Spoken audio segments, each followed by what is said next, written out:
ভ্ৰাম্যমান থিয়েটাৰত সাৰ্কাছ কিয় লাগে?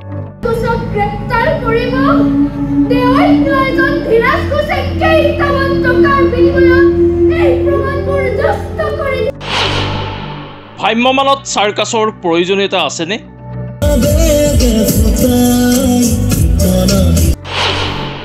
ৰাইজে কি বিচাৰে?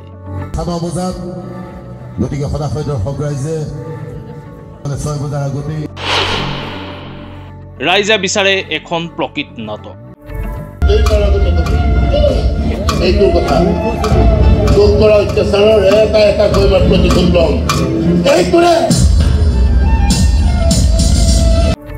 ৰাজ্যত এতিয়া ভ্ৰাম্যমান থিয়েটাৰৰ বতৰ।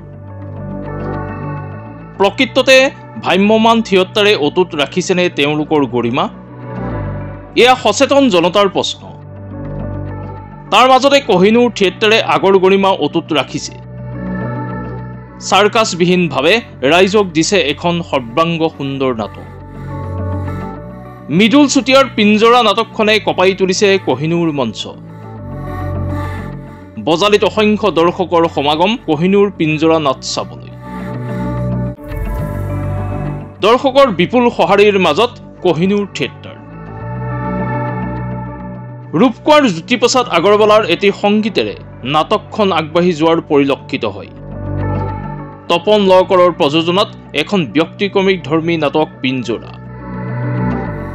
অভিনেতা প্ৰীতম কৃষ্ণমণি আৰু অভিনেত্ৰী জেৰিফা ভায়োলিনাৰ বলিষ্ঠ অভিনয়েৰে দৰ্শকৰ মন মোহিবলৈ সক্ষম হৈছে। অত্যাধিক গৰমৰ মাজতো হাউচফুল কহিনুৰ মঞ্চ।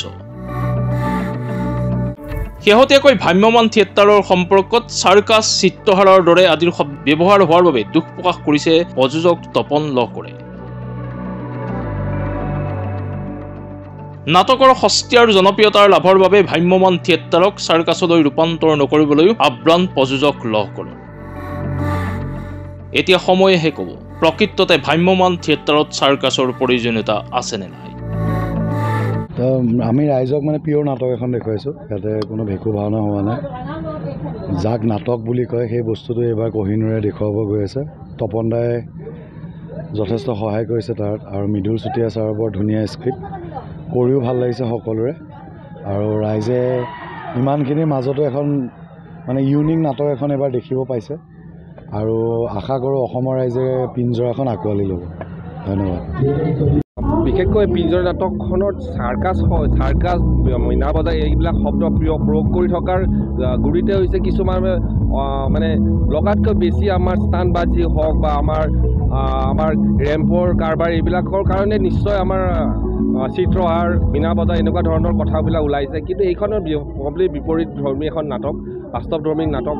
ইয়াত তেনেকুৱা ধৰণৰ গিমিক টাইপৰ কোনো ধৰণৰ বস্তু নাই। সুন্দৰ অভিনয় পাব, সুন্দৰ কাহিনী পাব, সুন্দৰ দৃশ্যসজ্জা পাব, আৰু জ্যোতিপ্ৰসাদ আগৰৱালাৰ গানৰ এটা সংগীতেৰে গোটেই নাটকখন আগবাঢ়ি যায়। এইটো এটা গোটেই নাটকখনক আগবঢ়াই নিয়াত বহুত সহায় কৰিছে। গানটো খুব ধুনীয়াকৈ আগবঢ়াই লৈ গৈছে নাটকখনক।